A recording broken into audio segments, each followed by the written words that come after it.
because I'm also on the chat on my phone.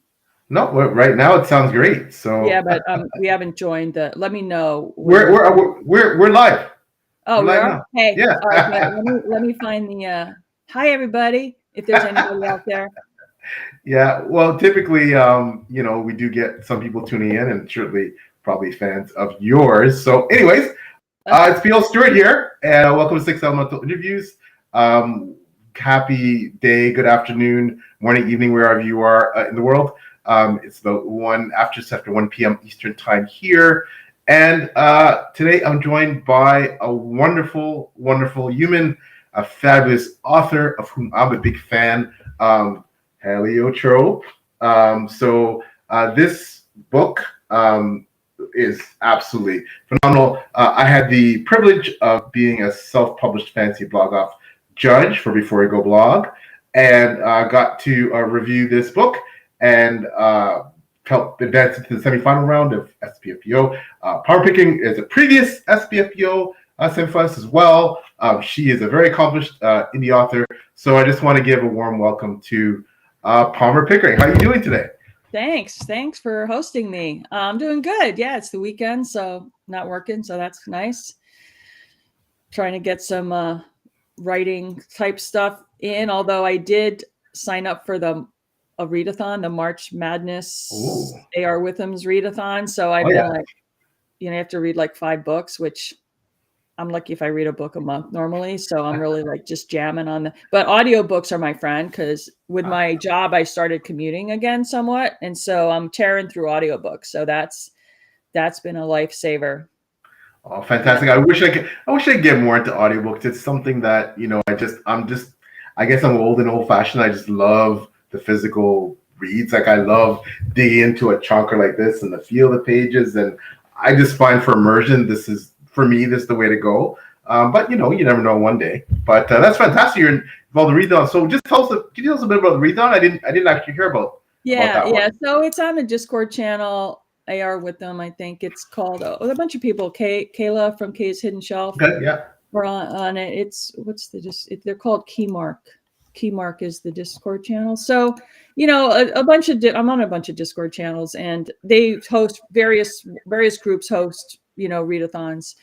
Where there's team. In this case, there's like 4 teams competing for who can get the most points, and you get points for reading certain kind of prompts, like there's a hero in it, or there's a weapon on the cover, or it takes place in another world, or there's a Motley Crue, indie book, you get extra points for things. So Rob J. Hayes is one of the leads. Awesome, Shauna Lawless, Kayla, AR with them, and I'm not I think there's a fifth maybe. No, I think that's it. I don't know.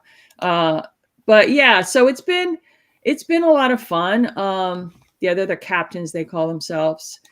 So, it's for me, I a lot of times I need external pressure to get through books, because, I work full time, and I'm, writing my own stuff, and, I have other life as well. And so, finding the time to really devote to reading.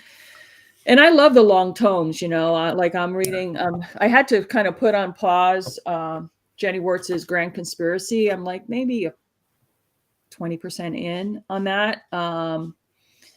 And so, but her books take me like months to read, just because, hey, Philip Chase. Oh, and I'm also partly into, speaking of the devil, partly into The Prophet of Eden. Oh, that is awesome. That series is awesome. Philip Chase.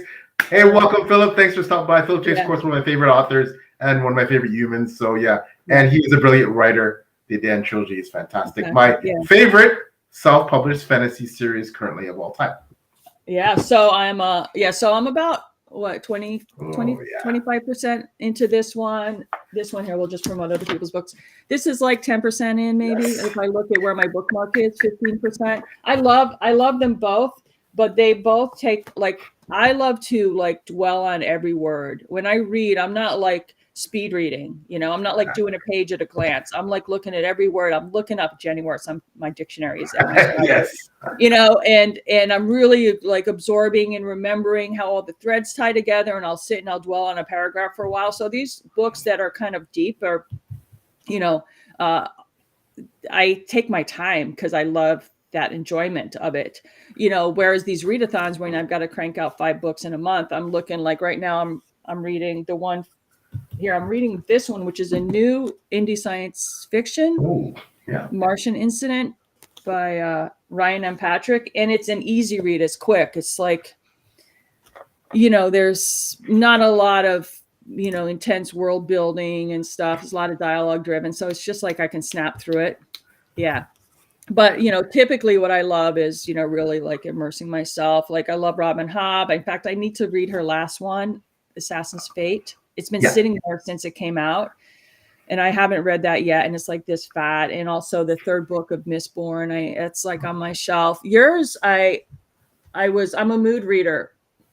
So I think I read your first chapter. Oh my gosh. I'm honored. Yeah. I need to get back. I didn't know you had that. Oh yeah. My gosh, I'm honored. Yeah. So, like these are all on my like pile, right? My stack. And I will definitely read it. And this one, do you have an audiobook? For the first one, I do. Okay. So maybe it'll be my commute book. And this one Yes. Mark Lawrence. This audiobook is only 10 hours. So this might be my 5th, because I'm on my 4th right now. So I'm not sure what I'm going to do for my 5th book. Oh, this one I have 1 chapter left for this. Yes, Paternus. Have you read this? Love it. Oh my God, what a hoot! Talk about like a mythological mashup, like a mythological. There's words for, but I can't think of at the moment because I'm like on the air, and of course my brain isn't working very well. Pantheon, or there's just this, like every myth in all the world is our characters. Every mythological creature or God is in this book. And what I love about what Dirk did with it is he's saying how all these mythological entities are represented in all different world mythologies, and they're called in here. They're called this. Here it's called this. And I love that because I love piecing together how all the myths across the world are a lot of the same ones. They just are called something different. And I find that super fascinating. So he's obviously like a scholar in mythology.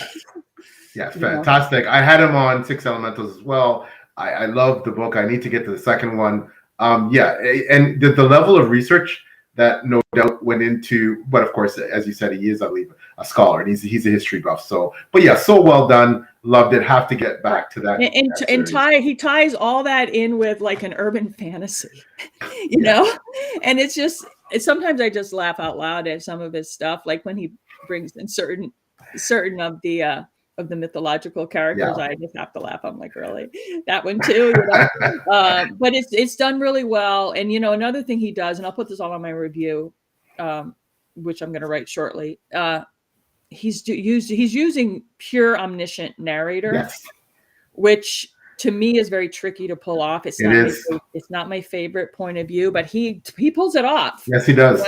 He's head hopping like every other sentence, and I'm listening to the audiobook. So I've been wondering if there's section breaks between each head hop, but I'm looking through the print book right now. I guess there are. Yeah, he does put in a little asterisk, which would help as a reader, that you're head hopping, and he does that, which I really appreciate. As a listener, of course, I don't see those, and the narrator doesn't take significant gaps between everyone because they're so often that but I'm still able to keep up with who's the point of view character in that sentence, which is really a feat to pull off. So he does that, which is really cool. Yeah, he does. He does it exceptionally well. So, like I said, can't wait to get back. And Philip notes, and I have not gotten to Hobb. That's one of my next big planned series reads in the future. Yeah, this year was Malazan. I tackled Malazan, which I haven't broached. So. Yeah, but I will get to Hobb, and Philip is a big Hobb fan. So, and he also notes that he loves comparative mythology. Philip, you would love Paternus. You would love Paternus. That series is it's fantastic. Hope that's on your TBR, Philip. Yeah. So Heliotrope was inspired by Robin Hobb. So my favorite part of the Robin Hobb, epic are the Fitz parts, the Fitz Farseer. The first trilogy is the Fitz Farseer trilogy, or I think it's called the Farseer trilogy, and that's my favorite. And then he brings a Fitz and the Fool. Those I like as well, but the first trilogy is what does it for me. And then she has these other ones as part of the whole world, the Wild Woods, the Ships of Magic, and then the whole Rain Wilds, I think it's called. And they're listed all as part of the long epic, but the Rain Wilds and the Ships are completely separate. People say you have to read them in order. No, they have nothing to do with the Fitz and Farseer. They have very tenuous connections, a couple of threads that you might notice if you're really paying attention. And maybe in the last book they come together, I don't know, but they're separate. Like I read the Rain Wilds separately and the Ships separately, and then I consider the whole Fitz and Fool stuff to be the continuous saga. So anyway, but you can start with any of those three, like as a starting point, and they're all really different. And the ship stuff is super creative. I mean, It's funny that when I think about Bob, I believe my entry point will be the Ships series. That's the one that really seems to be calling me. So I believe that when I do start Hobb, that's where I'm gonna start, and then work my way through the rest. But we gotta get into Heliotrope and your writing. So again, loved Heliotrope. There were so many things I loved about this book that were marvelous. I think, and I want to talk to you about it among some of the things I loved was certainly the protagonist, right? Right up my alley. And I mentioned this in my review that he's this weary veteran warrior. He's just happy he hung up his sword. He figures for good. He's acquainted with what it's like, the horrors of war. He's lost his family. But he's found something to occupy him. He hasn't been idle. He's doing all these things in retirement. Farmer, mason, etc. He's being productive. He's using his hands. But I loved him as a protagonist. He was one of the driving factors behind my love of the book. But let you as the author, can you tell us about Heliotrope specifically? Yeah. So starting at the beginning, as I was kind of referred to a couple minutes ago, was a Robin Hobb inspiration for this book. So I was writing my Moon Deeds series, which is called the Star Children Saga. And I was focused on that as my life work and the only thing I was ever going to write, because there's so much that it could be, right? It's going to be a multi-volume. I'm wrapping up the trilogy now, but there's going to be another trilogy or duology. And so I was pitching, I was going to conventions and I was pitching to traditional publishers, and I'll get back to Heliotrope in a second. You'll see how it ties in. So I was pitching this Star Children Saga to agents and publishers, actively pitching. And so at these conventions, the big conventions, it was the Chicago one, I think, Chicago Worldcon, like 10 years ago or something. Oh, wow. And there's this thing where they called, I think, the walk-alongs. So you can take a stroll across the Chicago sidewalks with, an agent or a publisher and chat them up. And there's like 20 people assigned to each. So I signed up for one, and I was walking along the cement sidewalks of Chicago talking to an agent who, she would get people placed with Tor and Daw. She was a big time agent. And I was trying to pitch this Moon Deeds thing to her. Her eyes were glazing over, and she's like, she's like, why don't you just try writing something completely different, And I'm thinking, what? My baby isn't good enough? Like, you don't love my baby? This book is finished. I have 2 books finished. Like, they can be published now. Like, why don't you want my baby? You want me to write something else? And I was kind of pissed, right? And then I get home from the convention. I'm like, you know what? I'm going to do that, and I'm going to show her. And so I said, okay, I'm going to write a standalone, something completely different. And what should I write? I'm like, all right, well, let me write something pure fantasy, because the Moon Deed stuff is science fantasy plus a mashup. There's military, science fiction in it. There's like all these different genres. It's urban fantasy, it's space fantasy, it's everything mashed up, and it's multiple point of view characters with a huge, expansive world. And it's a lot of work, and, really like has to, a lot of brain work goes on to pull all that together. I'm like, let me do something easy. All right. It's going to be a standalone. It's going to be a linear plot line, Yes. right? It's going to be a single point of view character. And okay. All right. So what's the story? And normally I don't write like this. Normally I just get inspired, and then I come up with something that's inspired from the world. I'm not deconstructing and constructing something in my rational brain. I'd like to be a pantser, right? But in this case, my other part of the brain came in analyzing, okay, well, what can I write that would be really compelling? Like, okay, well, what stories do I like? Do I love? Like, what's my favorite? And my favorites are the Robin Hobb stuff and Robert Jordan, Wheel of Time. So I'm like, and as I said, okay, so what about Robin Hobb do I love? What is it about her books that hook me and make me addicted and make me want to read it? And I love it so much. And especially the Fitz story. So then I started deconstructing her Fitz and Farseer trilogy. What is it about it that makes it so compelling? And what I came down to was some archetypal primal stuff she taps into for Fitz Farseer, which, without spoilers, there's a couple aspects of it. One is that Fitz he's like a bastard son. Okay, you learn that right away. So he doesn't have the respect of being a legitimate child, royal, right? So he's always kind of pushed to the side and hidden away and disrespected by the other royals. So there's this unfairness around bloodlines that carries through to the world this day, right? Oh, well, what family are you from? What country are you from? What caste in our society are you from? And that dictates your life, and how unfair that is fundamentally for each individual human, right? Who wants to flower and blossom in their life, but maybe they can't because, their dad was a janitor, right? And their mom is in a wheelchair, and therefore they don't have the same advantages as somebody whose father went to Yale and Harvard and pays for everything and, buys a car when they're 16 and sends them on ski trips, while this other kid is, mopping floors and has to drop out of high school, so there's just unfairness, right?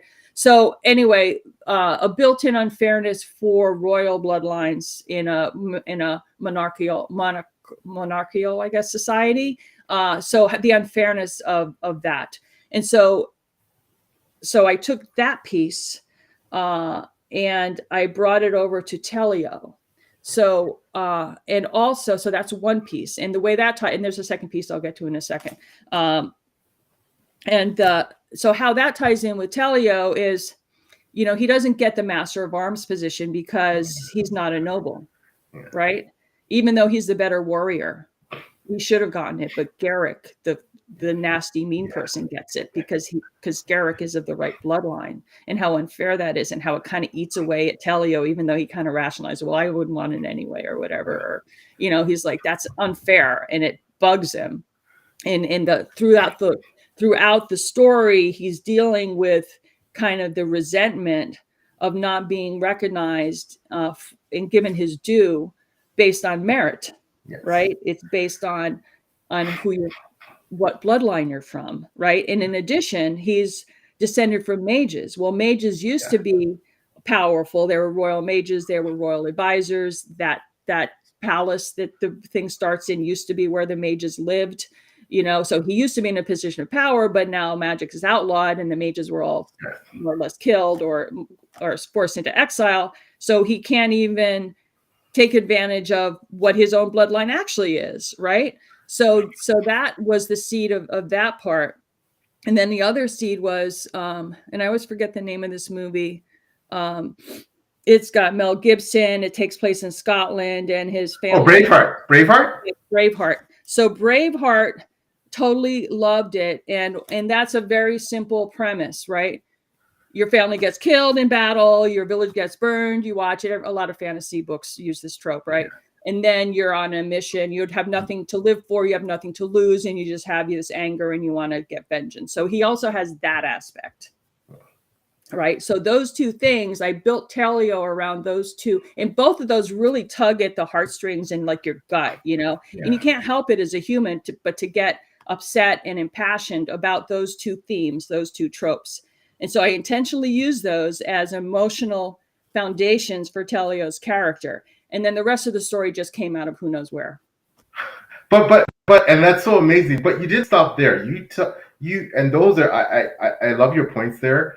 And you as the author, of course, are conveying it to us as what you did in terms of how you want to make those emotional connections. But you did that in so many ways. The found family aspect, I think, was one of the biggest ways you hooked us. And the fact that Telio is this wonderful, I said it in my review, he's that person that you would want as your dad, right? Or as your foster dad, right? He's that person.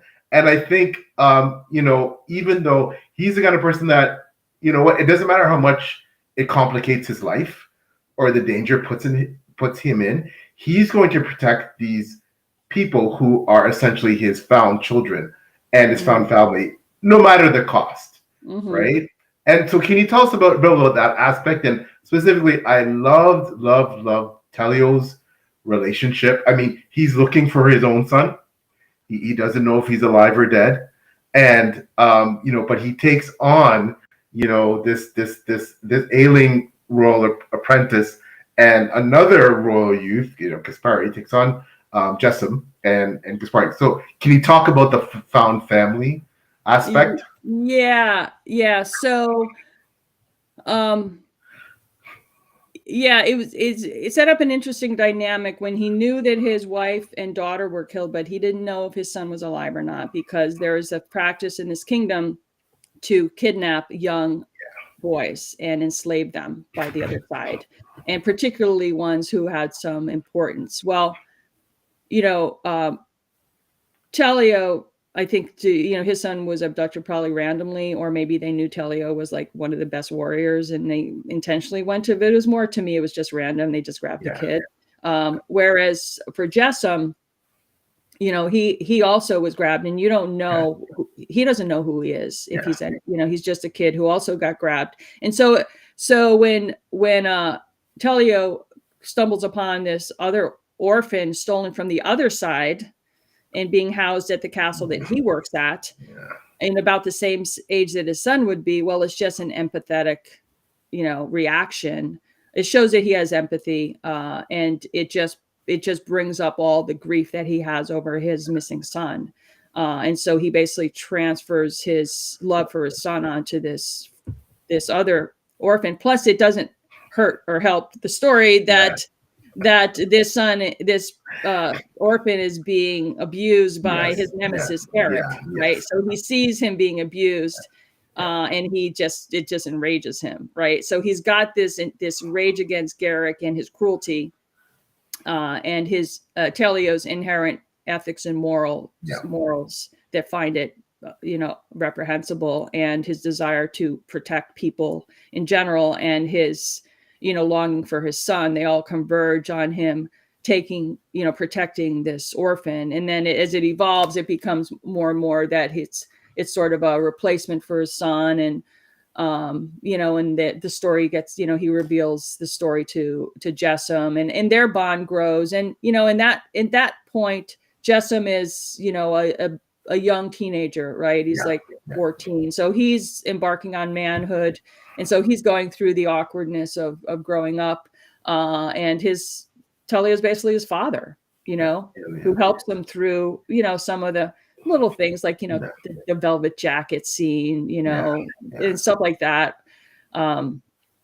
So, you know, there's just a lot of, I just went for heartstring stuff, and for a scenario that is in a fantasy environment, in a medieval type thing, but in another world, not really Earth. It's not historical fiction. And setting up just a scenario where, you know, he needs to fight for his new family. And they grow. I like how the bonds of them all grow over time.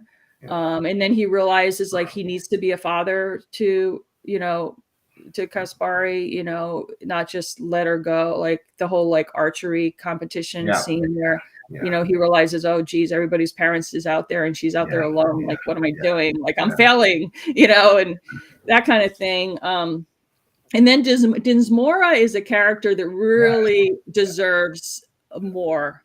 Yes. That building out her story more, because she's a fascinating character. She's an herbalist who lives in a kind of hidden enclave in the woods, and she like kind of has animal companions and can kind of talk with birds and stuff. And she's a healer. She's starting to. She has some connections. So her and Telly are cousins, and they have a connection. They know that they're descended from mages, and they're starting to piece together like bits of their history, and part of the story, the long story, is unearthing this magic that's been basically hidden, or is latent or is outlawed, and they discover it through the book. They discover quite a lot of it by the end, or he does, but she already has her kind of magical elements like the embroidery and stuff. But she deserves much more. She's sort of modeled, as is in the Moon Deeds series, Star Children series, the one of the protagonists' mother, the mother of the twins, is also, both her and Dinsmora are modeled after a friend of mine who is like a legit plant spirit medicine woman, who is an herbalist who lives in the middle of the woods. She first, and it's book 2, Light Fighters, is dedicated to her, Linda E. Michalski. And I don't know how I met her, but she lives in the Sierra foothills, and now she's moved out to like the Blue Ridge Mountains. And she likes to be in the middle of the woods. And what she does is she goes out, she gathers plants. She goes on trips across the country and across the world to gather plants. But she doesn't just like pick them. She like communicates with them, and they kind of communicate back. And she has visions with animals and stuff. Like, if you read Light Fighters, the Dance of the Bears was based on a story she told me when she went to visit my property that my family owned. So anyway, there's all these tie-ins. This woman inspired it. But yeah, I could have a whole book on her, or maybe if I do a sequel, maybe she'll be a point of view character I'm considering. Yeah, I don't know. Yeah, I was just gonna get into that. I'm gonna come back to that point. Hey, mention sequel quickly. Just want to say hi to the wonderful Eddie Castro, great friend of the channel, awesome person, great reader. Eddie, thanks so much for coming by. He notes that Heliotrope is awesome, and of course we agree. Thank you. And looks like Philip, you diving in. He says, "Okay, I'm solo." Heliotrope sounds like Philip. You would seriously, you would love this. This is fabulous. So now going back to your point, Palmer. When I read this, and I know for us authors, I think sometimes there's a balance between, okay, you know what, you write this great book and you're designed to be a standalone. And then for you, in a lot of cases, okay, the story's complete. But then people read it like, oh my gosh, I'd love to see a sequel or a prequel about so-and-so or this character or that character. So can you tell us a bit? Because I know for me, as soon as I finished the book, I was like, oh, I loved it. It's great as a standalone, but I'd love to see more about, as you said, this character. Are there any plans to do a sequel or prequel, perhaps? Yes. About Heliotrope? There are concepts of both a prequel and a sequel, and maybe a third sequel. Yes, plans is a stronger word than I would say, because I have 3 series going right now, and Heliotrope, as I told you the story about the agent, was intended to be a standalone as a break from my larger work, which was the Moon Deeds. And then after I wrote Heliotrope, I had to take a break from that. And that's why I wrote Darktown, which was for me for entertainment like candy, because these intense books that I'm writing with heavy themes and long descriptive prose that go on for 800 pages, I needed a break from that. So I'm like, I'm just going to write a lit RPG thing, even though I don't know what lit RPG is, because heck, it's Christmas, I have 2 weeks off and I play a lot of video games. So I just wrote this thing as a lark for fun, for myself, for entertainment. And I'm like, oh, this isn't half bad, I might as well publish it. So that's where Darktown came from, which is, it's candy, right? Heliotrope is a main course, a dessert, food you packed in your pack to hardtack to go across country, on a horse. That's Heliotrope. Yes. The Star Children saga is like, blow your mind, Star Wars, epic, kind of multi-planet stuff, life, origin of life tropes, savior tropes, prophecies, all that crap, right? Thrown in. Those are all intense. So anyway, back to your question about standalone. So to be honest with you, and perfectly honest, and I don't really know how many people I've told this to, but Heliotrope originally was supposed to have a different ending. Okay. It was supposed to tie up more of the two huge threads that are still open at the end. Yes. They were wrapped up in my head, but I was already hitting the 800-page mark, and people yell at me when my books are really long. So I said, well, all right, let me come up with another ending. In fact, let me come up with a more realistic ending. Yeah. Let me come up with a not happily ever after ending. Yeah. Right. But something that is still an ending, and that is closure, even though it's not what everyone might want. It's more like what life is really like. And I really ended up loving that ending because of that. So did I. And those tear-jerking endings are always, especially with standalone, they resonate, I feel, even more strongly in some ways in a series, because if you have a long series and some characters live and some characters die, you've normally had a time to be with those characters, like you've lived their lives with them, and then but when it's a standalone, it's that finite treasuring of the short amount of time, relatively short amount of time you have with those characters, even if they survive that, the book is done and that's the end of it's just a standalone. There's nothing further. There's no sequel coming. So, but I love the ending. I love the ending of this book. I know it was fantastic, and you get to know that. I thought it was very realistic, and I feel as for me, as as an older dude at 56, and someone who appreciates mature, I feel, writing and realistic endings. I absolutely thought it was fitting and so well done, like the entire book was. So. Well, thank you. Yeah, I ended up really liking the ending because it's kind of bittersweet, I felt that if I had forced wrapping up those two threads, that it would have been very formulaic and expected. Like, oh, of course, I knew this was going to happen. That's what I expected the whole time, and you did it. Okay, next. Whereas this is more like it kind of makes you feel and think a little more.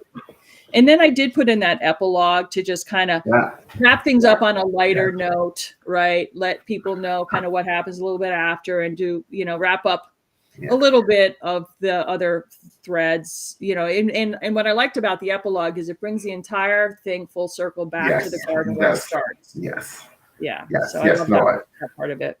No, I agree. And Philip, again, well said. The what life is really like ending is usually the most compelling ending. In my experience, Philip says, and I completely agree. Philip, believe me, you absolutely love this one. So, Palmer, I want to speak a bit about, and I'm so grateful you've talked to us about, kind of give some broad strokes about all your work and all your series that you have going on. You're a very prolific writer. You've done some outstanding stuff. You're really well known in the community, very well respected. How did this all get started? How did you get into writing? How did this come about? As my little bio says, I've been writing since I was a kid. And I would write poetry. Me and a friend of mine, Carol, we loved this book called, we were like, I don't know, 8, 9. We loved these books, 2-minute mysteries. There were mysteries on 2 pages. And it would be the whole like mystery book formula, set out a mystery and then clues, and then you discover and so we would write 2-minute mysteries, and then I started writing short stories when things really upset me and freaked me out and I couldn't figure out what was going on. And so I would write stories about it, and it would usually, because they were about topics that I was trying to figure out, adult topics I was trying to figure out as a child. It freaked out adults when they would read my work. And I'll tell you an example of one of those, to the point where it scared me away from writing because my writing was so emotionally impactful. It scared people. I both said to myself, oh, wow, I must have a talent for this. And, oh, it's powerful. And, oh, it's scary. So I'm not going to do this. Right. So the first short story that I wrote that freak people out. So my dad was a minister, as I was telling you before we came on, a Presbyterian minister of the liberal side of the house. And he, so I spent a lot of time at the church, right? Because his office was there. And of course I had to go to church and Sunday school. But anyway, I walked into the women's bathroom in this church in Yonkers, New York, inner city, kind of working class neighborhood, over the border from the Bronx in New York City. Is where this was. So I walked into this women's bathroom, and on the bench was this burnt spoon, like a soup spoon that was burnt with like a little, like either a candle or some sort of, and some goo on it. And I'm like, what the hell is this? Well, I grew up in the 60s and the 70s, and we would watch all these TV shows about drug use. So I'm thinking, here I am. I was probably 12 or something. I'm like, that looks like heroin, cooking heroin, because I had watched this stuff on TV, right? Because it was all in the TV shows all the time, right? I was like, that looks like, and I was like, how could that be? Like, ew, scary, and who, right? And so I wrote this whole story about someone shooting up heroin in the bathroom of the church, because I was trying to imagine how could this actually be. And my friend Carol's mother read it, and she was like horrified, right? And for good reason. And then another short story I wrote in my college years. I was in a big dorm house thing, and a woman, like right in the room next to me, she left her door unlocked, and someone came in and they brutally raped her. And of course, it was obviously life, just blowing up her life, right? But the side effects where everyone around were like freaked out. So I wrote I was trying to figure out. And I kind of suspected who might have been the rapist, and because I knew him, and he would come around, and he was dating someone else in the house, and he was like, tried to sell me cocaine once, like in the middle of the night, like, but I left the door, like cracked open the door, and it was the safety chain was on, because I grew up in New York, and so I didn't let him in, and anyway, so I'm thinking it could have been me, and it was probably him, but I was trying to figure out what would go in the mind of a rapist, like who would do that, and what's in their head that they would do something so horrible. And so I wrote a story about it from the rapist's point of view. And of course, it freaked my roommate. I had a roommate. It freaked her the heck out. It scared her. And it was so again, I'm like, I do these things to try to understand reality. And the only stuff I'm trying to understand is the stuff I don't understand, which is the horrible stuff. And so I tend to write horrible stuff. Like in Light Fighters, it gets very graphic and violent, sexual assault and stuff. And it's me trying to figure out, how are war crimes? How is rape used as a weapon of war systematically and intentionally? Like, how is that still happening in our world? And why are we letting it happen? Who lets it happen? Who's doing it? What's happening? What's the experience of the women? And so I do all this research on those topics because they freak me out, and I can't understand how humanity could be so cruel and horrible. So those kinds of are examples of why I knew that my writing was powerful. And then I spent a lot of years doing poetry, writing poetry. And then I started, just after college, I just decided to quit my lucrative advertising agency job on Fifth Avenue, New York, to be the great American writer. I was living in an unrenovated flat in Brooklyn with like cockroaches crawling out of the walls, living with a bunch of bike messengers. And I still realized after I quit my job that, oh my God, I still have to pay rent. And so I ended up waitressing at a jazz club at night and writing. And I tried writing this great American novel, which was sort of like Watership Down, and it kind of sucked, and I abandoned it. But that was my first attempt. And then I wrote another full-length novel later on in Seattle, which was you're Canadian. It was a story. Let me try to summarize it in like one paragraph instead of like a half an hour. Sort of historical fiction in the 80s. Russian hockey players defect. After the wall falls, they are sold basically to the NHL for like $1 million. Right. And female hockey players are trying to get women's hockey to be an Olympic sport.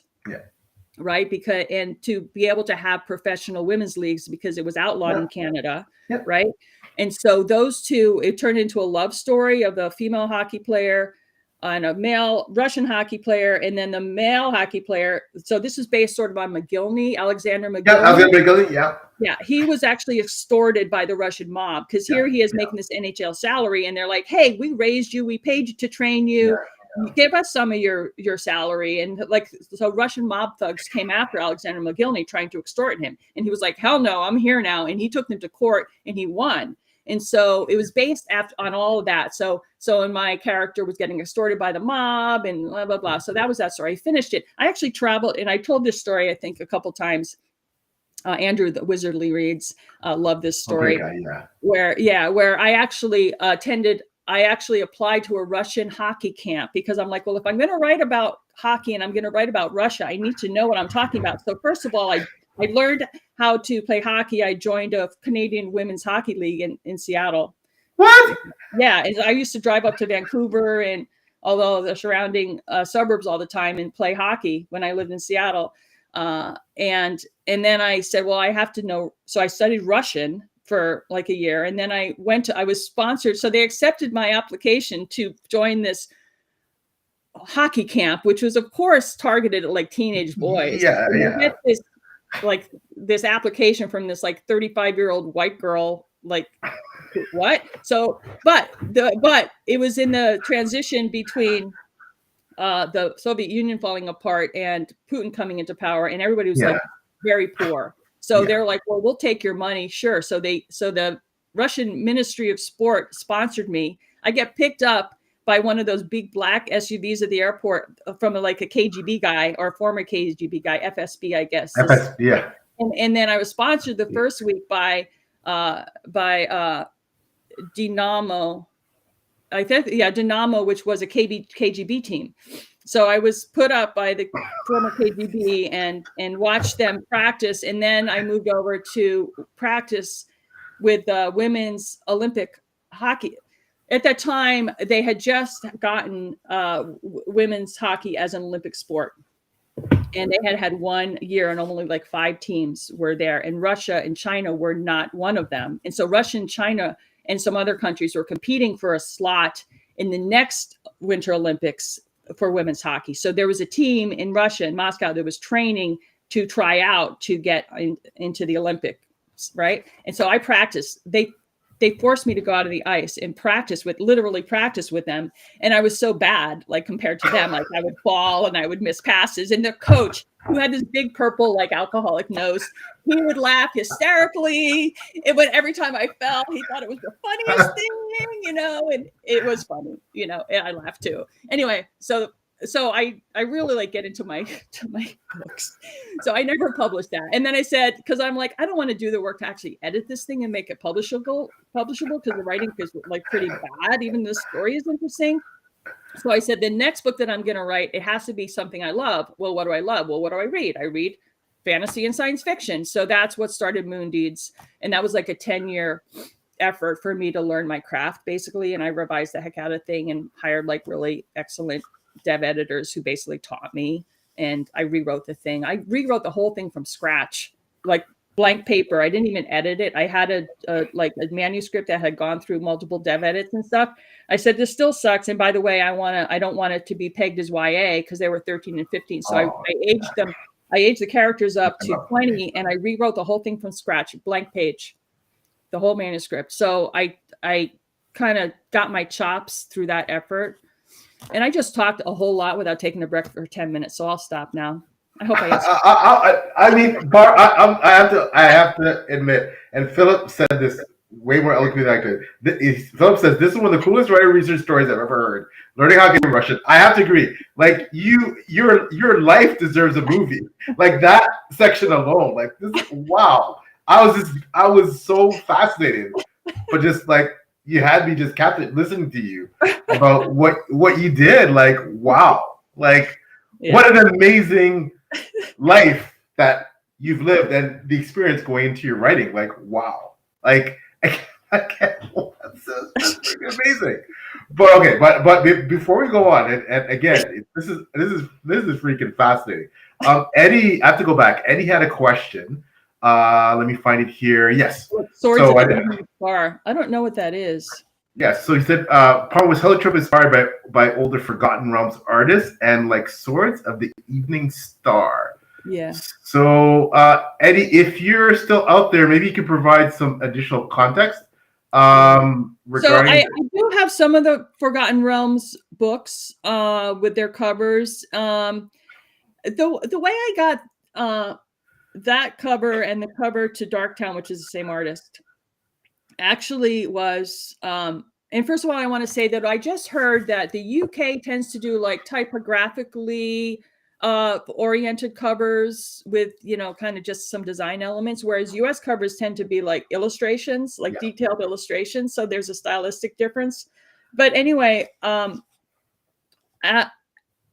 the artist for the Moondeed series, Star Children Saga, he's amazing, and but he was what I could afford at the time, and he charges more now. But he does the photo collage method, right? Which a lot of cover artists do, you know, photoshopping, you know, and he gets images that other people have drawn basically and puts them together and then embellishes and then does some of his own stuff. But he's mostly a graphic designer, right? By trade, right? He used to work at a print shop and stuff. So really good at what he does. And he comes out with amazing covers, and he's done a bunch of indie covers. But I used to work for art directors back in my advertising days and stuff. And what I really wanted was an artist who would draw original art, like from scratch for my stuff. And in the US, they were just so expensive. Like these people wanted $10,000, $20,000 for an original cover. And I'm like, sorry, I mean, I have a good job, but that's like outside of my price range. Like, no. So then I discovered Dusan Markovic through some Facebook book cover group. You know, there's some Facebook groups where all the artists kind of post their stuff all the time. So I found him. He's in Serbia and he draws from scratch. So I'm like, cool. And I love his work. It's lots of demons and like very busy art. But just the fact that he drew from scratch and that his portfolio showed that he could do what I wanted and that he was affordable and easy to work with, which is another thing that sometimes is rare with artists.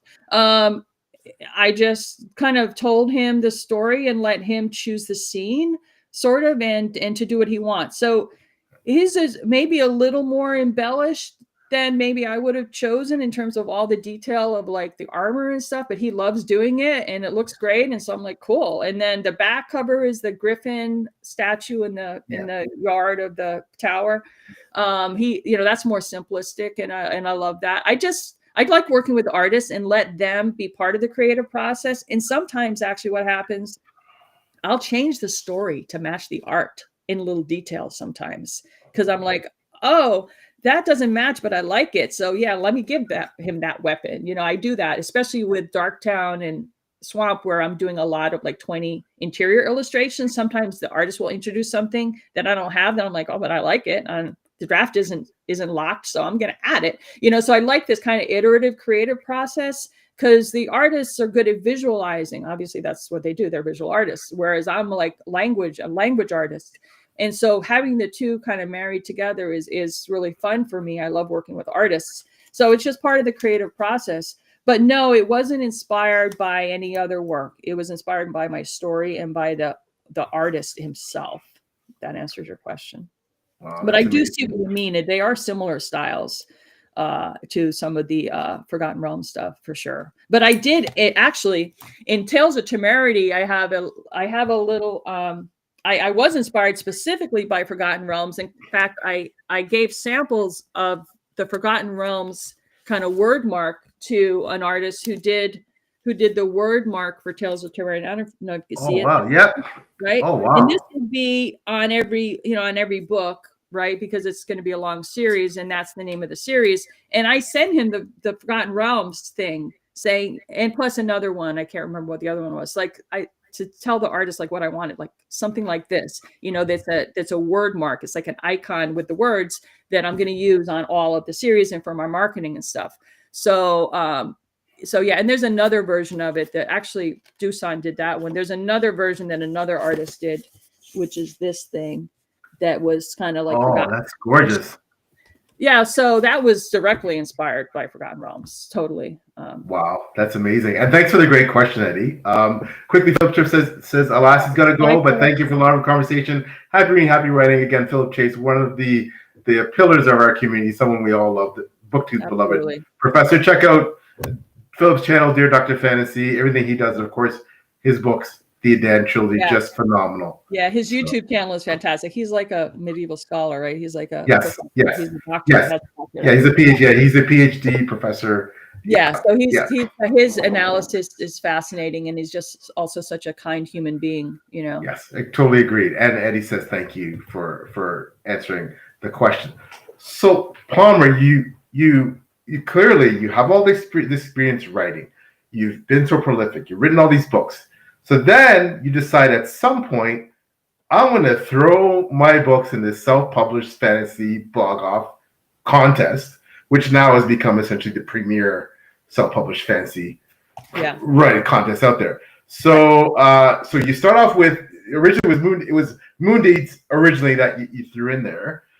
You get to the what's that? You go through that. You get to the semifinals, right? Like, what was that whole first experience like? What was the experience you had recently for Heliotrope? Are you going to keep submitting to SPFPO? Tell us about your SPFPO experience in general. What do you think of the contest? You as someone who, again, that a lot of us look up to as a leader in the community, someone who's, you know, a very experienced writer with quite the body of work. What's it like being part of that contest?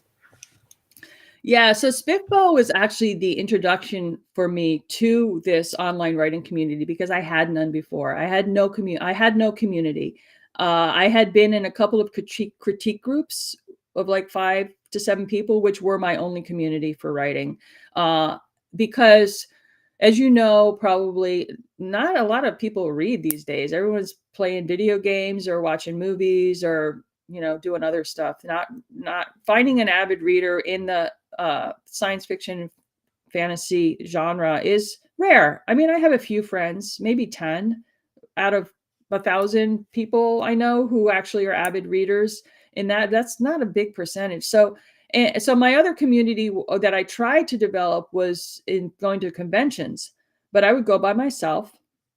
I was divorced by that time, and I would go by myself because I'm an introvert. And then because I was an introvert, I was always kind of lonely, and half the time I'd end up being in my room writing. And I'm like, okay, so here I'm in this other city. I'll go to these panels. I'll try to talk to agents, and then I get overwhelmed with all this stuff, and you know, and then I'll just retreat to my room. And so I eventually did have built community in conventions. That could be another topic. I've done it with my local Bay Area thing, and with the LA conventions, and now with Worldcon. But that was this whole other process that took 20 years, which I can tell you about. But SPFPO specifically, all right, here's a benefit of going to those conventions. Okay, so check this out. And I've told this story as well. But so here I am at LosCon, Los Angeles' small local convention, right? Or no, it was NebulaCon, which is at SFW, the Writers Association that you can join. SFWA, yeah. Yes. So they have a convention called NebulaCon, and I wasn't part of SPFPO, and I am not, even though I'm eligible now. I haven't just gotten around to it, but I wasn't. And at that time, it was harder to get in. But they allow anybody to go to the convention. So I'm like, I'm going to go hobnob with all these people who are getting awards and who are, real authors, because I'm forcing myself to get out and to meet people. And so here I am. So I guess, as I think back, I did make friends over time in these horrible convention experiences. So I had met this guy. I'll tell you, I'm putting in all these stories, but they're all interesting. Okay. And they're going to tie back. I'm not forgetting your question. So I was in, this is one of my favorites, and I'm sorry if you've heard it before. I was in the convention hall in a panel, and the topic of the panel was why trad and not indie. And everybody up on the panel floor was trad publishers, and they're all telling, and this was maybe 8 years ago, right when Kindle started, self-publishing, print on demand had started, and a lot of crap was being put out there, like nobody was proofreading their stuff, and everyone's like, oh, indie self-publish is terrible. It was that sort of phase, but it was starting to people were starting to take their work more seriously, and putting out quality work, but it still hadn't hit mainstream or critical mass. And people all were like, oh, self-published sucks. So anyway, the trad publishers were all talking about, well, you need a trad publisher because, we'll have editors and proofreaders and, professional cover and, marketing, which is still true, and bookstores, which is still true. But they were poo-pooing. They were saying, and besides, if you're self-published, like, you're not going to sell anything, so then they polled the audience. Okay, how many? And there were like 50 people in the audience. How many out there are self-published? And like a lot of hands went up. Like 30, right? And how many people have, sold some books? And like 5 hands. So the guy's looking very like self-satisfied. So he picks someone randomly. Okay, how many books have you sold? To prove his point. So this guy stands up, it's like 30,000. And the whole panel just went, mum, right? And all their eyes went up and like, because that's a lot. Like for a midlist author at a trad publish, that's really good, right? Like a lot of midlist authors, even at trad, are selling a couple thousand. Yeah. So here's this self-published. So he just like, so I thought it was so hysterical. I introduced myself to this guy after. I'm like, oh my God, that's so funny. And his name is Jim Doty. And he has a lot. He was in SPIFFO this year. He got cut at the first round. But he has a very well-selling science fiction series. I think the thing he submitted was a fantasy one. But anyway, so I got to be friends with Jim. So anyway, back to NebulaCon. So I see Jim at the bar at this convention. So I go over and I start chatting with him, and he's with this guy. He's with a couple of guys who I didn't know. One of them whose name is Dirk Ashton. Okay. Awesome. So we're chatting, and then I leave. The next morning at breakfast, here I am by myself, of course. I see Dirk Ashton sitting alone at a breakfast table in the dining room. So I get up my nerve, my introverted, like, oh my God, I just want to hide in a corner. And I went up and I invited myself to sit with him with Dirk. And he was like, yeah, sure. And someone else joined us. And I felt like I was intruding, but I was doing my extrovert self. Yeah. And he told me about SPIFFO. And he's like, you have got to try this contest. It is the best community I have ever found. Right. It's amazing. It's helped my career so much. So that's how I learned about SPIFFO. So I submitted my book to SPIFFO, Moon Deeds, and who did I get for my judge was Kitty G. Yeah. So an amazing person. So she was just fabulous. She does, YouTube video reviews of all her books in her batch, and she is a sole person. She doesn't have a team. Yeah. She does them all herself. And so I made it into the semifinals on Kitty's, and she was a sweetheart, and she was just great. And I tell people all of this. The other, you get like 6 to 10 books in the semifinalist round.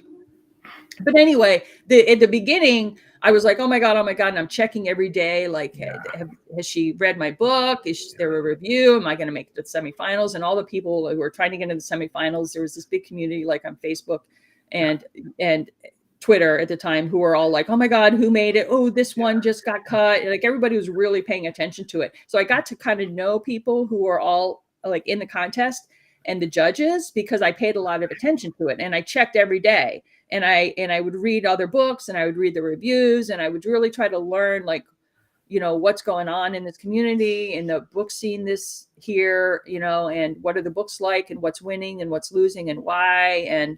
And I was just studying it, and I was enjoying being, learning about the community.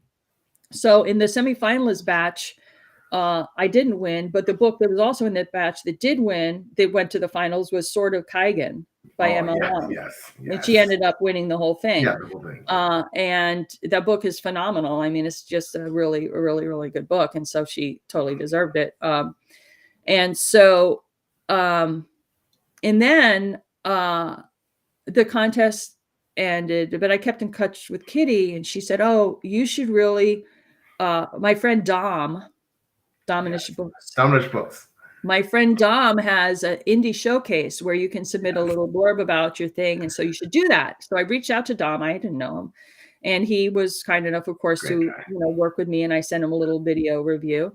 And so then I got to know Dom. And that's what started the community. So then through Dom, who did I meet? I met, Andrew Wizards. I met Kayla, Kate Shelp. I met Tori Tekken. Yeah. And now I've met you. It's just ever expanding circle. And, you know, it comes from having a lot of people in the community who are not authors or who are authors, but who are supporting the community, like you, like Tori, like Philip, who are basically helping each other. Everyone's helping each other in this indie community, which is why I love it and why I think it's really unique. We're not fighting against each other. We're helping each other, right? Like I'm running the Freebies Lounge. You've got these two channels. You know, Philip's got his channel.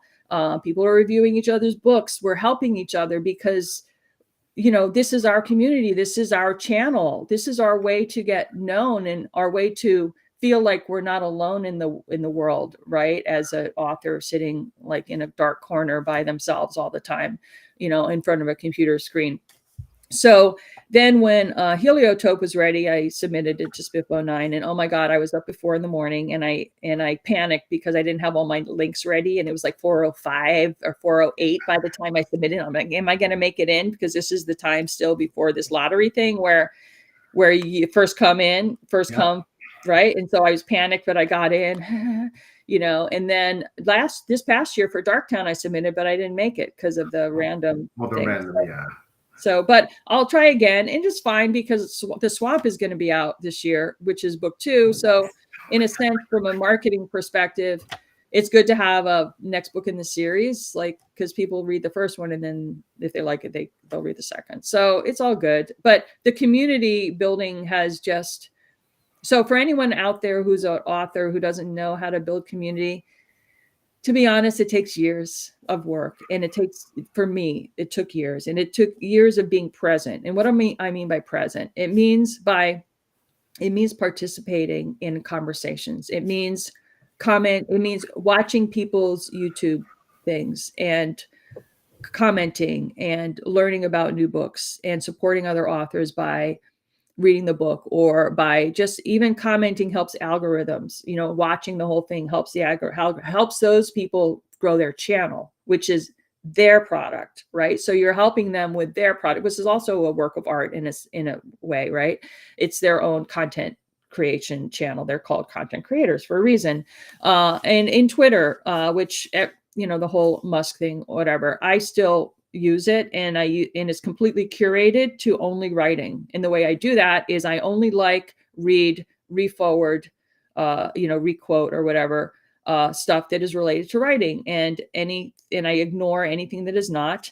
And I will even block some things that are not, you know, what I want to see on my channel. I have another channel with another name that I let political stuff in there if I want to be in that world, which usually I don't. I stay in the writer's world. It's completely curated. I hardly ever see anything else. And so it's a very positive experience for me because I've cultivated people that are positive. And so being present again is commenting on people's posts, engaging in conversation, DMing them if it's appropriate, if there's some reason to go off the public channel, you know, like maybe commenting, like for a new indie author who isn't getting a lot of attention, maybe, you know, comment on their book or go offline being, oh my God, I'm reading your book, I'm on chapter 3, you know, it's like, I can't believe you did this to this character. Authors love to hear that. It's especially at the beginning. Like if you've got 10,000 fans, maybe not, but if you're an indie author and you've only had, you know, 5 reviews on Goodreads, you're thrilled that anyone is reading your book or cares. So be the person who cares. You know, I'm reading it anyway. Let the author know that I'm reading it and then I'm enjoying it. Or, you know, if I'm not enjoying it, like maybe, you know, in a helpful way, not a critical way, be like, you know, I don't know. I don't very much do critique unsolicited because it hurts people's feelings and it can be demoralizing. And I don't want to demoralize anyone because writing is a craft and it takes a lot of work and practice, and you have to do it for a long time to get really good at it. So if you're at the beginning stages of that, I don't want to discourage anyone, because people discouraged me unintentionally, and it was damaging to my process to have people be too critical of my stuff too early, because I was learning. So you can't expect a new author to be at the level of a Tolkien, you know. I mean, it's not fair. Even Brandon Sanderson, I remember something that I still remember from him at one of these conventions again, where I went to one of his talks. where he was telling the story about I think he got a degree in writing or whatever, which I didn't, but he was like, it's the only, and you're going to hear this, oh yeah, everyone says this. It's the old 10,000 hour thing. He's like, I heard that you have to put in, 10,000 pages or 10,000 hours. And so I said, okay, I'm going to do that. And he was putting himself through college, I think in Brigham Young, and he was working the night shift at a hotel desk. So there's not much going on at 2 a.m. in a hotel, right? But he has to be awake. So he would write. So he said, he said to himself, I'm going to write, this is Brandon Sanderson, not me. He's like, I'm going to write 5 bad books to get in my 10,000 whatever and to learn my craft. And so he did. He wrote 5 books, which he then put in a drawer. And I suspect he maybe have published some since he became famous. I'm not sure exactly which ones they are, but or if he did, that's just my suspicion. And then he wrote, I think, Mistborn, because then he had gotten his chops. It's a craft. He got good at his craft, like a sword maker. You have to, spend a lot of time at the forge. If you want to become a marathon runner, you have to run X times a week and run so many miles and do, sprinting and, whatever, all the training stuff you have to do to be a marathon runner. It's the same thing. Writing is a craft. You're not immediately good at it. Maybe people who have just very voracious readers, which I was throughout until college. I just would consume fantasy or fiction books in general. Like sometimes I'd read 1 a day. Like I was one of those at the time, which I wish I could do that now, but I don't. But anyway, you kind of have language in your head as part of music of your head. And it's easy to write in that way. If you have read so much, that's one way to do it. But there are certain things you have to learn about what makes a good story and how to do pacing and, and some of which wasn't very good at, I'm getting better at. I think each of my books is better. Like Moondies was my debut, and there's things about it. The pacing is slow. I left it on a really obnoxious cliffhanger, it's overly descriptive. There's things about it that are not excellent, but I thought it was good enough. And my dad, who was dying, said to me, because I still hadn't published it, and I've been working on this thing for 10 years. He's like, well, when are you going to publish Moondies? I'm like, I don't think it's ready yet. He's like, don't wait for it to be perfect. Don't wait for perfection. You'll be waiting forever. So I took his words to heart and I just published it in the state that it was at the time. And it's good enough, I think. Fantastic advice. Sorry about your dad. That's yeah. But that's fantastic advice. Yeah. So I'm over that, but yeah, it's, it's because if perfection never arrives, you could edit a book forever. It's fantastic advice. I feel the same way. I think in some ways, not in all ways, but that you feel about Moondies. I do about a John Kingdom, but I wouldn't change a thing. It's like, and I talked about this on a live the other day. It's like your child, right? And you love your child for all their imperfections and all their flaws. You love the wonderful things about them, and they're out in the world, and they're the person that they are, with little bits of you and your influence in there, and their own unique personality and quirks and idiosyncrasies, and that's a great thing, right? And that's the beauty of books, that they're all different, and that there's a book for everyone, and one book that you may detest, someone else loves, and vice versa. And that's what I think literature and reading and writing is all about. So. But I did want to quickly address this from Eddie, because Eddie is a wonderful member of the community. He's a great reader. He's a great supporter. He does so much to boost authors. Eddie, I feel, and from the outside looking in, I would say you're part of our community. I know, as far as I know, I'm not sure if you have written anything. I haven't read it yet. That doesn't mean you're not an aspiring author, not that you have to be, but, or an aspiring booktuber or an aspiring blogger, or you write excellent reviews. I know that. I've read your reviews. So, but I mean, I feel that you're part of the community. When I think of the community, obviously it's not just exclusively authors, it's bloggers, it's editors, it's agents, it's readers, it's booktubers. There's so many people involved. But when I think of community, Eddie, you're one of the people I think about. I'm just being honest with you. Like you come out, you support all these booktube channels. You're so present. You've really helped boost a lot of books that perhaps otherwise would be as prominent. Like, I look at you as a member of the community, so I don't know, like, maybe, I'm not sure, maybe you can clarify, can you be part of that? Like, I think you are part of it, Eddie. But I think with what Palmer was saying about the whole, getting out to conventions and, going, like, I mean, and obviously that's not for everybody, right? And kudos to you, Palmer. You're saying you're introverted. I mean, you're such a fascinating, dynamic person. Like, you going and talking to somebody, they just want to end up talking to you for hours. That's how I feel, by getting to know you. But I mean, that takes a lot of courage to step outside your comfort zone and just show up and just like, hey, I'm here. And, but yeah, Eddie, I think you're a great member of the community. And I think, you can be as involved or as not involved as you want to be. Right. I think that's the beauty of something like this. And there's no judgment. And, like Palmer said, our community is just really positive and really amazing.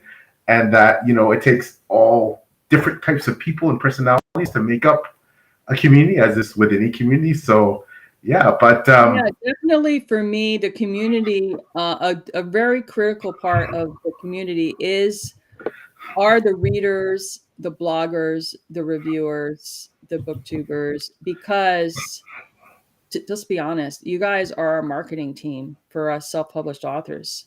We have no other way for people to find our book, to read it, to discover it, to learn about it, to think it might be worth taking a risk to read it. Like, if you look at what the trad publishers do, who do they have? They have the New York Times book review. They have the LA Times book review. They have, Oprah's book club. They have The View. They have all these huge megaphones. They have Barnes and Noble bookstore. They have Powell bookstore. They have all the brick and mortar bookstores where the trad published books, people in our community who are trad publishers, I went to this huge bookstore in Portland, Powell's, and their books were all on the shelves. My book wasn't on the shelf. None of the indie authors I know, their books are not on the shelves, right? How do we get out there? It's people like you, Eddie, that your little voice that has maybe 30 people or 300 people who respect what you say. They're like, oh, maybe I will check out this Drowned Kingdom or Heliotrope. I never heard of them, but if Eddie likes it, I'll give it a shot.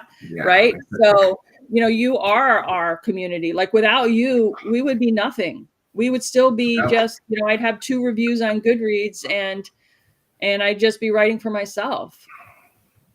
Yeah, I totally agree.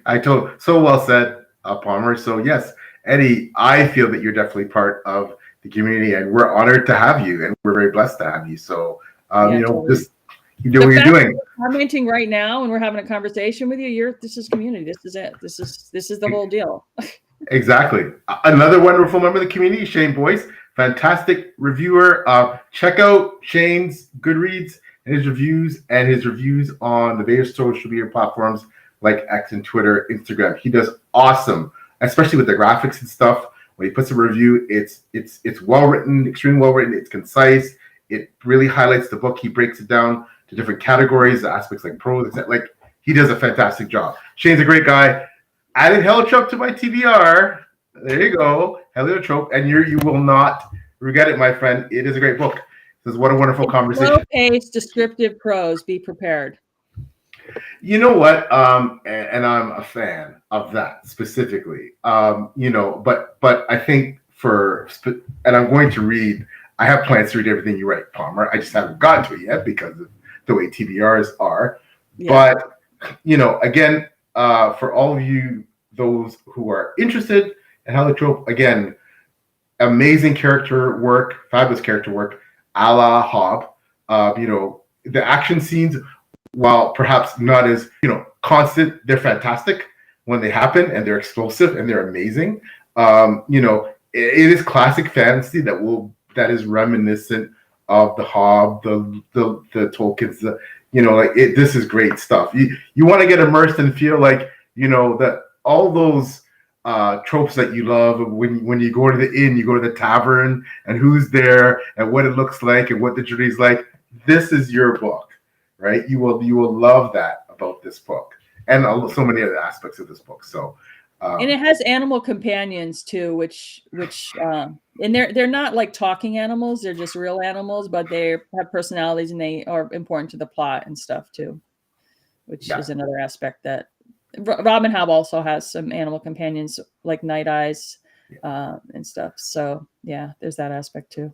Yeah, and I love those elements of your book. And Eddie says thanks. And Eddie, again, you know, we're honored to have you as part of the community. So I know I literally could talk to you for hours. This is amazing, but I want to respect your time though. But as we're winding down, I do want to just broach some things such as you know, you talked a bit about potential plans for heliotrope, potential prequels, sequels, things like that. Anything else in the work in general that you're able to share? I know, you know, sometimes things are confidential. You can't tell about everything, but what's Palmer Pickering working on now that you can share or that may be coming out in the future?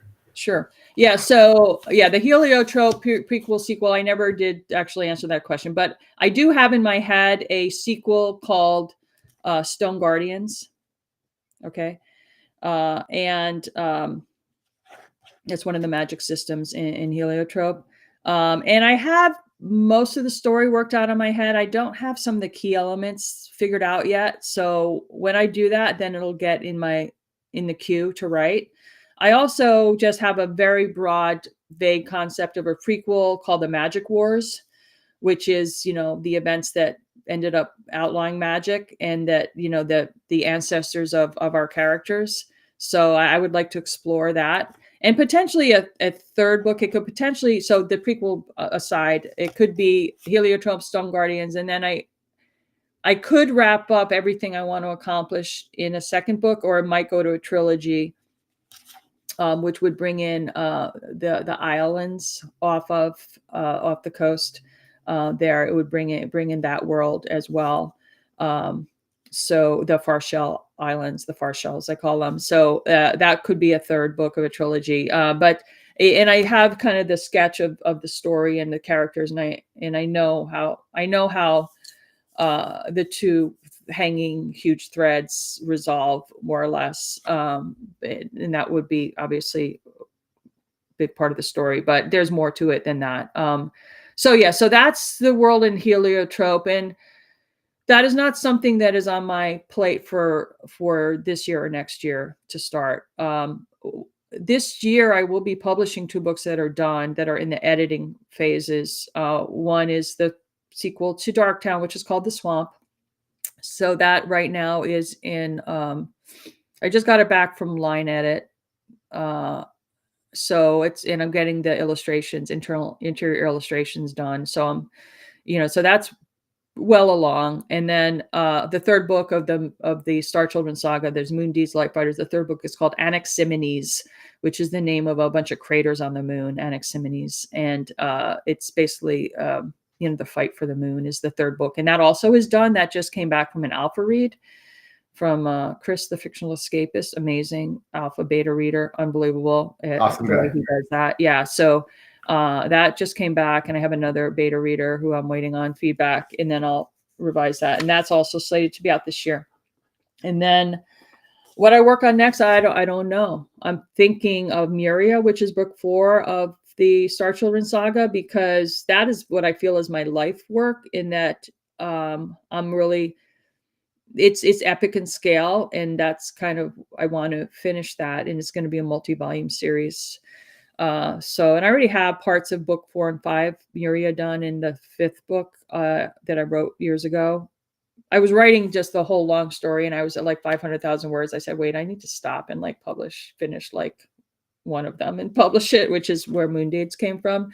But I have a lot of the story already fleshed out, so I just need to finish those. They're old, so they need a lot of rework. And then my goal is to do one of the Tales of Temerity, which is Darktown, do one of those a year. They're so easy for me to write and quick, but the whole bring it to market process does take a while, and it does take time, and for me, money, because I spend money on artists and editors and desktop publishers, right? So my hope is to do that, but they're so easy to write. So I might do one of those a year, and then a more significant work, because that's like a 2-month job, whereas the others take the rest of the year, because they're much more substantial and substantive. And like I said, Darktown is like candy, whereas the others are full meals. So yeah, whereas like Moondies is like a banquet. It's like the whole Star Children saga in terms of scale. So I don't know what I'm going to write next, but I know what I'm putting out this year. Wow. Well, exciting times. So, like I said, and obviously for me, where we just moved to a new place, I'm getting my glorious wife has permitted me to get my second bookshelf. So, and there's certain authors I know that are going to end up having shelves of their own, and you are certainly one of them. Oh, Palmer, just based on heliotrope alone, it's a travesty. I haven't got back to the rest of your work and haven't read your main series yet, etc. But I will be. Rest assured, I will be getting to them. So. They're extremely different.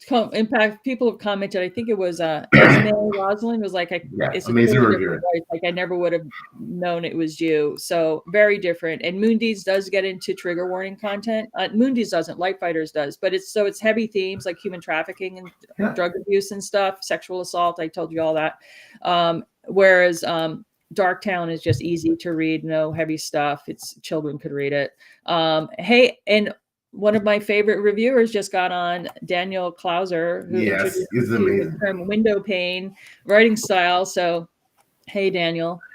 Daniel, thanks for coming out. Daniel, amazing member of the community, very, very insightful, very intellectual member of the community. Someone who, when he pops on, that you're going to get a comment that is going to make you think. Says, hey, everybody, I'm late. You're never late, Daniel, even if you're watching on the replay. But thanks so much for coming out. Really appreciate you coming out to support Palmer. Yeah, and thanks, Eddie, for the Darktown thing. And but Daniel says, just time to agree with PL and heliotrope. Heliotrope is absolutely amazing. And then, of course, Eddie does say, guess auto credit just got. He's going to get Darktown. So, it's wonderful to have as discerning a reader as Eddie jump on board with Darktown. So that's amazing. Listen, Palmer, you've been so generous with your time. I don't want to keep you.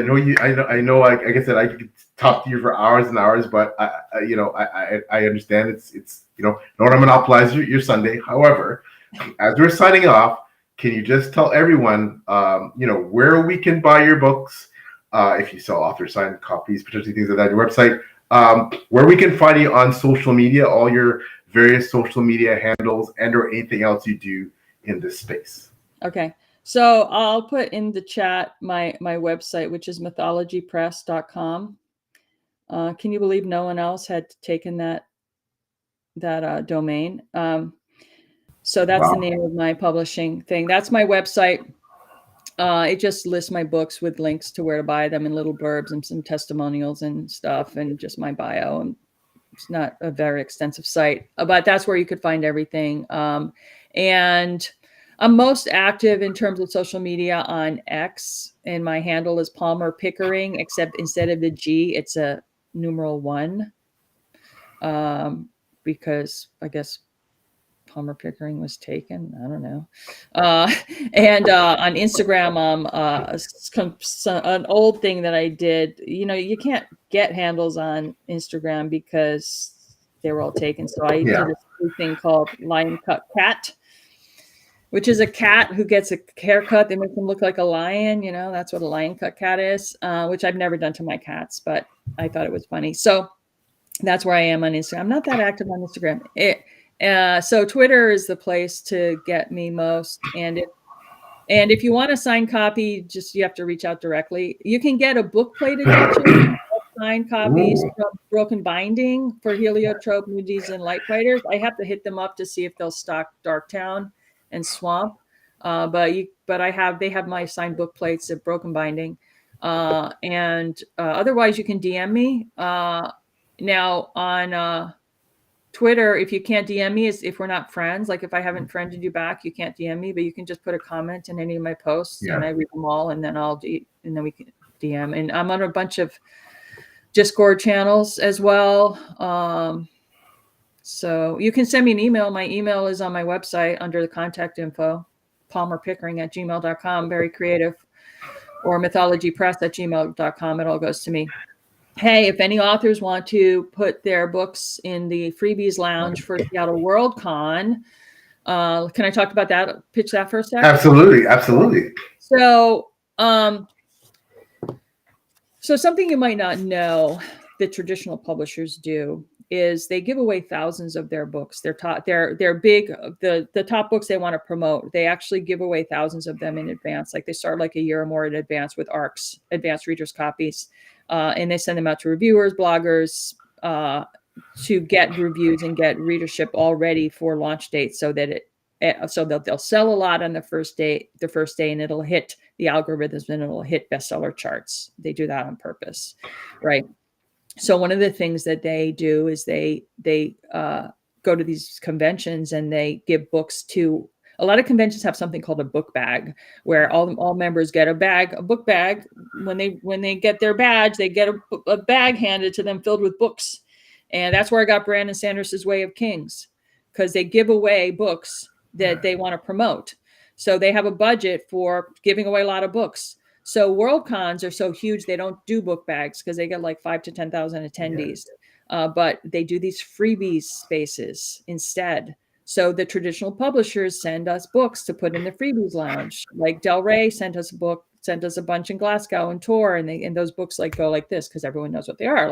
Like Blood Over Brighthaven by Emma Wang again was one of the books that was it Del Rey gave us, and we put them on the shelf. But indie authors also, it was hard for indie authors to get into these book bags because there was that negative association with it, self-publishing, and they wouldn't accept them. Well, now that indie publishing and self-published authors have gotten street cred now, thanks to people like you guys, Eddie, and Stuart and Daniel, exposing and talking about these books.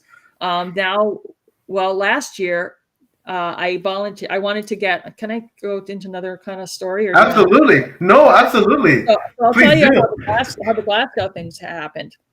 So I've been hitting up conventions for a few years now to try to get my books into their book bags. And sometimes they'll say yes, and sometimes they'll say no. So then I just ship them a few books, and they end up in book bags, and they end up in readers' hands. And these conventions are all science fiction and fantasy conventions. So it's a targeted audience. Yeah. Everyone who's going is an avid reader, or they're in the industry somehow. They're in the business themselves, or they're just fans, right? So that is going to people who might like your book. So I've been giving away books into these book bags for years. So I call up or I email somebody at WorldCon. There's contact information you can find on all the websites. So I said, hey, it's all volunteers. I'm like, hey, you guys doing book bags this year? This is for Glasgow.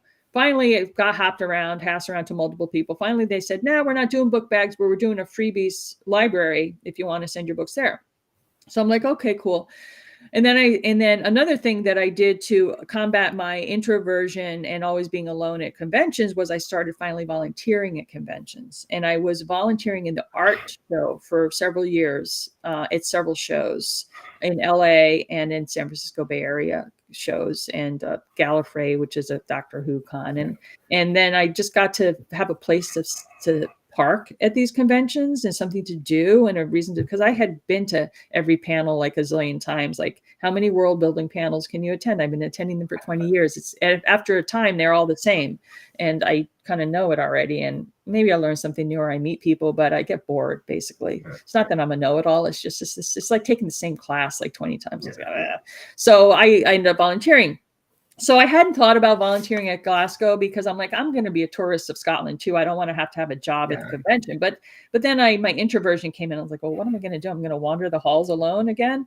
So I said, hey, by the way, this freebies library, do you need any help? I volunteer at conventions. I can help. And finally, at first they said, nah, we don't need help. And finally they were like, yeah, we could use help. And by the way, we're afraid we might not have enough books because the trad publishers aren't coming through and we don't have that many books and we're worried. I said, well, I have a big indie community. Would you be okay with accepting indie books? And I was expecting the answer to be no, because a lot of these big conventions are for trad publishers. It's where the Hugo Awards are done. Yeah. They're all trad. It's supporting the trad industry. So I expected them to say no, but instead, the Ali, who was managing it, his manager, who's amazing. She said, oh, I love indie books. Yeah. So I reached out and I was like, hundreds of indie books got sent to Glasgow.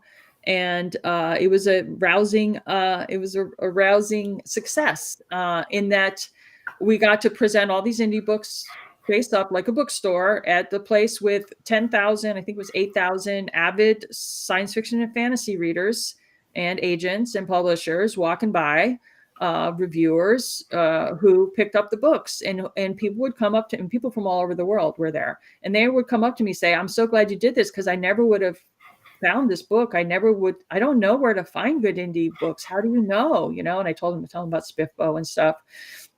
So you're reaching an audience that you can't otherwise find. And so, yes, you're donating, you're paying for your books, but you're paying at cost, and you can print them locally through Ingram or Amazon in the US. So you don't have to deal with international shipping costs, and you can mail them to our warehouse and we just put them out for you. And if it's, 2 books or 10 books or whatever, it's a way to get your titles in front of a new audience. And so I volunteered at Glasgow, and now I'm running the one in Seattle. So I'll put the link. You can just go to Seattle in 2025 is the website, and under the exhibits, I think, .org, there's a link to the Freebies Lounge.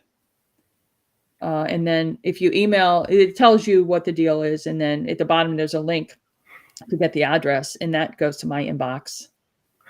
And Palmer, thank you so much for doing that, for being such a supporter of the community, for volunteering your time to help promote indie books. As you so eloquently said earlier, we're all here to boost each other and to help each other. And that's what makes this community so amazing. And you, my friend, are an amazing part of this community. And we're blessed.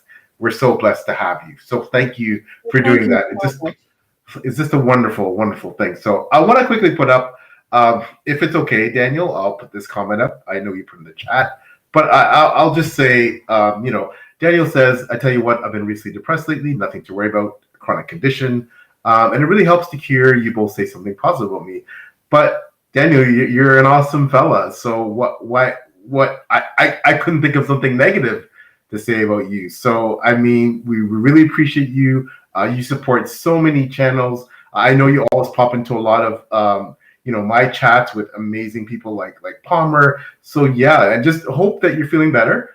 And hopefully, listening to someone as brilliant, as insightful, as funny and engaging as Palmer is just, I know it's a boost for my day. So I hope it's been for you too.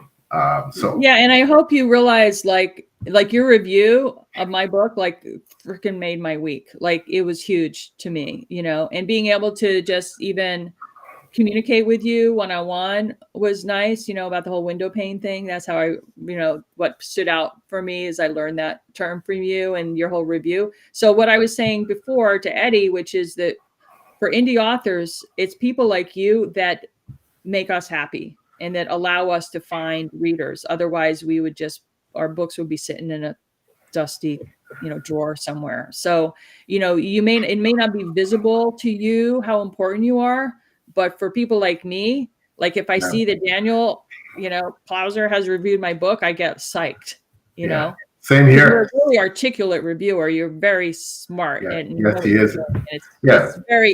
Authors love to read an analysis of the craft of their writing. And you do that. You know what I mean? Very, very smart, Daniel. Daniel, I feel like, and it's not something that I don't want to put any pressure on you, Daniel, but you're someone who, you would easily be a member of any of the blog sites that I've ever been involved with, associated or know about. Before we go blog, if you ever decide you'd like to, join a blog site, you'd certainly be more than welcome somewhere before we go blog. I'm sure anyone like FanFi Addict, anyone would be lucky, feel, blessed to have you as your reviewer. You are an amazing reviewer. So I'm just putting that out there, but not trying to embarrass you, but it's the truth. So yeah, they recruit new reviewers and they want people like you to be part of it. Exactly. In addition to posting on Goodreads or on Amazon or whatever, you would have it posted on their website and get some of the publicity around your stuff and be begin to be known more. And in the, like Eddie asked, how do you become part of the community? You become part of the community by just participating, which you already do. But there's other avenues to get involved, even being judges on contests. I mean, they're always recruiting for, like I know this as the sci-fi spinoff, SPFSC. They were recruiting reviewers. Some of the reviewer teams on SPIFFO are recruiting people. So there's opportunities to be judges on these indie, and the indie contests also are a big help to indie authors. Like I mentioned, the Hugos, there's the Nebulas, there's all these trad award things that they only promote trad books. Like you never see an indie book winning any of those awards or even being nominated, right? So we have our own set of awards and contests that are very important to us. We're basically building a parallel marketing and readership world structure parallel to the trad, and about half the books that are in SFF genre that are being sold right now are indie. So we're like peers. We are as influential. In fact, the trad publishers are kind of trolling the SPIFFO thing and picking up authors there and offering them book deals. Like we're like that contest is like another filtering mechanism, like an agent is, right? Or the contests are filtering mechanisms for publishers to find new authors, and we're providing that service, But anyway, we're building a parallel universe, and that involves influencers, which are reviewers, right? Booktubers, contests, all that stuff, blog tours. All these are services that expose, that bring to light the good fiction that we need. Otherwise, no one will ever find us, because we can't get in bookstores. Like you can order my book from a Barnes and Noble desk, but they're not going to put it on their shelf. I think now they're like more locally managed as of a couple of years ago. So I bet if I did go to some local books, Barnes and Nobles years ago, and they said no, I'm nicely like, oh, well, you have to talk to our buyer, blah, blah, blah, and now I think the local ones might put it on shelves, but you can't get it like everywhere. It's just impossible. So there's a lot of barriers to exposure for indie authors. So you guys are doing that for us. So you should be paid. Definitely. Quickly in Canada, money, but in Canada, quickly, Chapters Indigo is the major bookstore here, comparable to Barnes and Nobles. And a lot of indie authors have managed to go locally to local chapters because of, as Palmer said, the way they're managed locally and get their books in chapters. But it's not en masse. It's not on a large scale. There are very few indie authors, Canadian indie authors, that have their books other than online. And even that's hard. I'm one of the blessed ones that I've managed to get mine online with Chapters Indigo and in some of the local stores. But so are you self-published, or you're part of a small?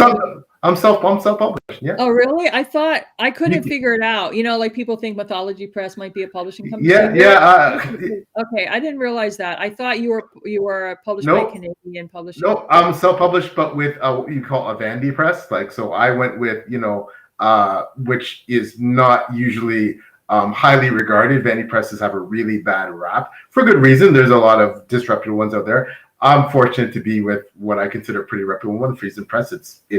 They're owned by one of the largest and most prestigious and oldest printing book businesses in Canada, Friesen's.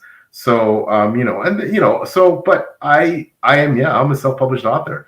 So but the thing is that in Canada, fully self-published authors who have Vandy presses, small presses, everything between. You can get to your local bookstores and potentially pitch and get them on the shelves. It's hard, and not all the time. Sometimes you get those polite no's, but I think if your work is quality and they learn about your work and you're well reviewed and you have a presence, I think it's possible out here. I have gotten into small bookstores, but it's not sustainable. Like sometimes they don't sell. They don't really want to do it unless you're going to do some promotion event or somehow promote it, because they don't sell, because you're not a known thing. People don't recognize the book. And so I did at the beginning get into some local bookstores, but they don't, unless they sell, they don't restock it. So You know, it's kind of a one-time deal. I'm talking more about like the chain bookstores where Yeah. like a Barnes and Noble, where any book that's on their shelf, a reader is going to assume it's good, and they'll exactly. go on it. Yeah, and that's the benefit for us and for being in as an indie author, being in Chapters Indigo, because that's the major bookstore in Canada. So, you know, my book is beside, you know, A Song Like Fire, Robin Hobb, and, you know, nominally, you know, no one would normally know the difference unless they research to see that I'm not. What's the bookstore called? Chapters Indigo. Okay. So that's the biggest bookstore in Canada for especially for fiction and nonfiction books. Okay. So they do accept local authors, like depending on the circumstances. I can't say this carte blanche everybody, but there's a lot of indie authors in Canada who've managed to get their, like Chapters Indigo is fantastic. I've managed to work with the local branch or outlet to get their books on the shelves. And yeah, they're very big on doing events, so author signings. So I've gotten to do quite a few author signings with Chapter Indigo, go into their stores and you know, have people come in and buy the books, and then they go to the front counter and pay. And it's just a really special feeling, right? So right. But that's something, that's an advantage we have in Canada, that's what happens. Yeah. So I did say if people wanted to sign books from me, I just DM me and I'll send it to you. I don't have a storefront, but Shad joined too. Yeah, and the wonderful Shad, another amazing member of the community. Thanks so much, Shad, for coming by. And again, I say you're never late, even if you watch the replay. Just really appreciate the support. Shad is someone I've had the honor of meeting in person at a local con in Canada. And he's a great guy, and he's been so supportive of particularly my channel and all of the wonderful people such as Palmer come on. So thanks again, Shad, for coming out. And Eddie says, yeah, thanks very much, Palmer. Thank you, guys. It's been fun. I love great talking to you, PL. Yeah, it's been wonderful. So quickly, just signing off, I will say that I'm Peel Stewart. My book's The John King Saga. PeelStewart.com is the website. 4 books out right now. The series, 5th one, Pack of Wolves, coming in the spring, in likely the next couple weeks. So, thank you so much, Palmer. That's book 1. That's book 1 of John Kingdom. Is the 5th one part of the same series? Yeah, it's a 7-book series. Okay. So I'm getting there. I've published a book a year. I've kept that commitment so far, and God willing, I'll continue to do that until this series is complete in 2027. Bit more self-promotion quickly. Shapers of World Anthology by the wonderful Ed Willett, who's an award-winning podcaster.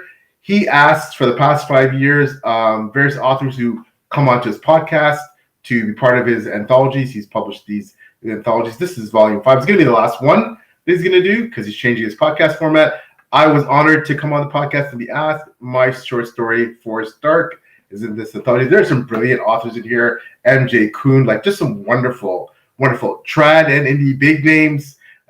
Maybe some authors you never heard of. I don't know why they asked me, but I'm honored that I did. And my story, The Forest Dark, is connected to the Drowned Kingdom universe. So very separate. It's set, quite a few centuries before the events of my main series. I think you'll like it. It's my first kind of foray into like more of the fantasy horror type stuff. But anyways, great anthology. This is coming out March 25th. You can pre-order now, but it is coming out, this week. So Shapers of World, Volume 5. Check it out. Some amazing short stories. If you're looking for, maybe you've been reading a lot of the longer stuff recently and you want to kind of break it up, the bit of a break, I think this is a great anthology to be part of. And Palmer, quickly, I neglected to mention, sorry, you were part of the Advent of Winter anthology, weren't you? Right. Yeah. Yeah, that was a fun one. And there's a lot of really good authors in that one. Yeah, Advent of Winter. Yeah. Yeah. Sorry, go ahead, please. Yeah. No, I was just saying it's a good anthology. If you wanna try out some of the indie authors in the community, there's a lot of names you would recognize in there, and you just see if you like their style. Yeah. Check out Palmer's work in Advent and Winter. People like I think Kieran Ardelon's part of that. Zach Argyle, my good buddy, who does the very popular Threadlight series. He's part of that. Tiago Abdallah, The Touch of Light. He great guy too. He's like there's a lot of great authors, including Palmer, that are part of that anthology. So check out Advent and Winter. Yeah, there's a lot. Well, so finally, quickly, where you get me? Also, I forgot before I go blog. another wonderful Beth Tabler. I'm an assistant editor there, and I'm going to go back and make one more pitch to Daniel if he thinks he's interested in blogging. Like, send me a DM, and we can talk if you're interested in joining. I put it up there to you, Daniel. And page chewing, of course, with the wonderful Maybe to the Pages Taylor, my partner. We do an interview series similar to this. This one is more focused on the indie stuff. But yeah, so you can check out my reviews on Goodreads, and of course, again, 6 Elemental Interviews where I get to chat with just fabulous people. So it's Palmer. Palmer, it's been a joy to talk to you, my friend. You were so awesome. Thanks for coming out. I hope to have you back again in the future if you're willing to come back and chat more probably after your next release. So I'd love to. All right. Good luck with Take care. Thank you so much. And everyone, have a good night. Take care. Bye-bye now. Bye.